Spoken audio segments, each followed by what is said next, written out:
In this third video in a myth-busting series on face coverings, we will discuss wherein a face covering is considered of benefit, and under current circumstances legally mandated to do so, and how to wear a face covering to ensure you protect others to the best of your ability. In this area, evidence is rapidly developing, with government advice frequently responding to such advances.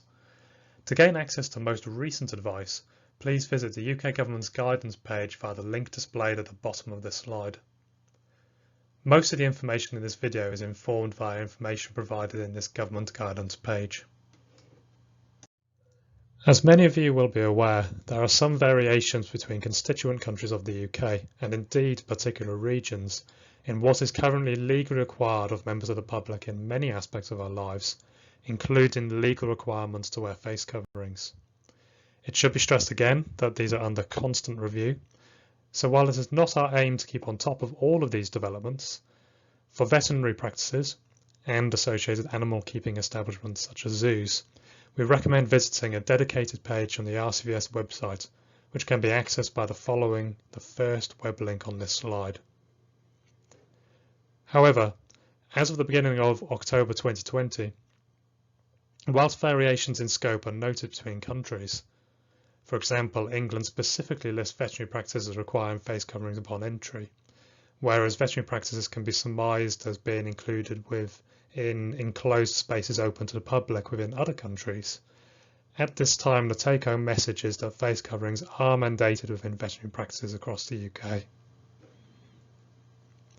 It should also be noted that for employees of veterinary practices, the requirement to self-isolate once a person has been in contact with a confirmed COVID-19 case does vary depending on what personal protective equipment, PPE, was being worn at point of contact. Currently, in England, if a person is wearing gloves, an apron, a fluid repellent face mask, and eye protection at point of contact, they would not be required to self-isolate for 14 days following contact. However, if the employee was wearing a face covering alone at point of contact, they would be required to self-isolate.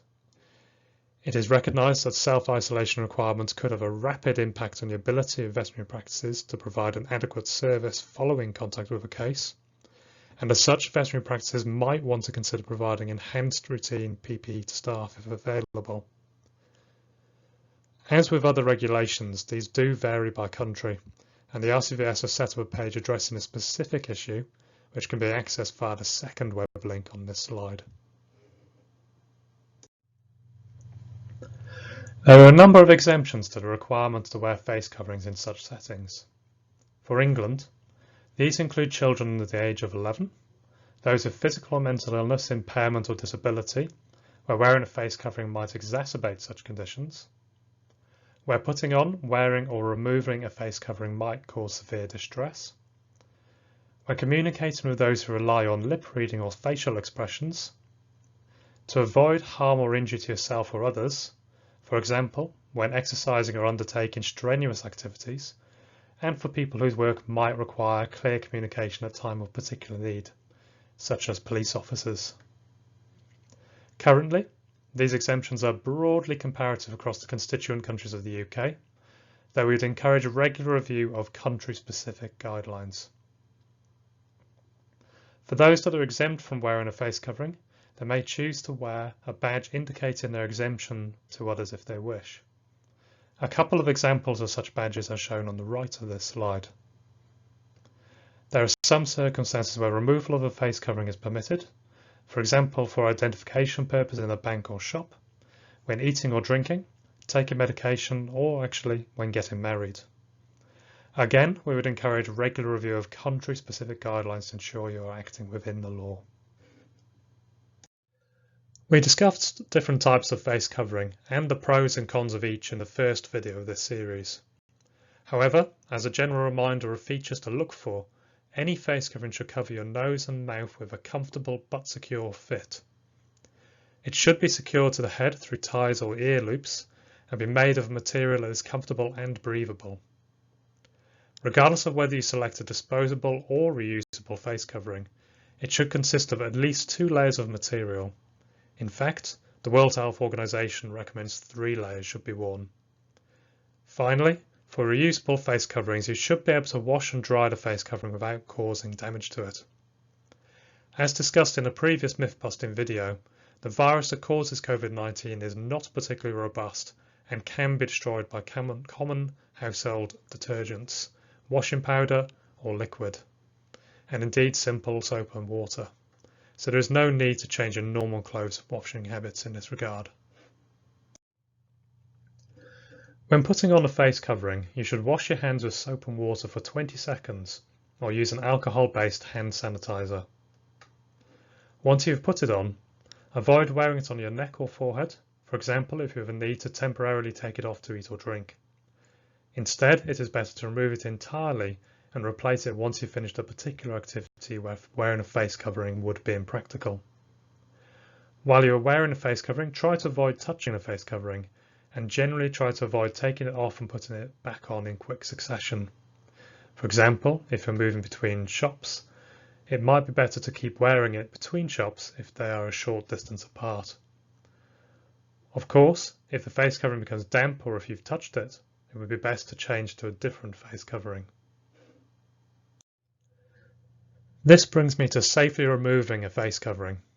Before removing your face covering, you should wash your hands thoroughly or use a hand sanitizer before removing, using the straps, ties or clips alone.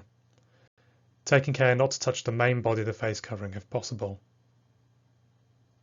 You should keep a face covering for only your use. After removal, if single use, dispose of it, and if reusable, wash it. Finally, you should wash or hand sanitize your hands again. Just to finish off, we thought it would be useful to provide a couple of hints and tips regarding use of disposable medical face coverings specifically. Although many people are getting used to using these, we observed these especially being misused, so thought it useful to give you a few hints and tips. A medical face covering should be orientated so the thick metal strip goes over the nose and the blue layer faces away from the face, blue to sky. To produce a good seal above the nose immediately following putting the face covering on, it is also useful to pinch around the nose. This is particularly useful for glasses wearers who might find the glasses rapidly mist over when first putting on the face covering otherwise. It has also come to our attention that these face coverings might be having a detrimental impact on the environment, as this gull having become entrapped in a covering demonstrates.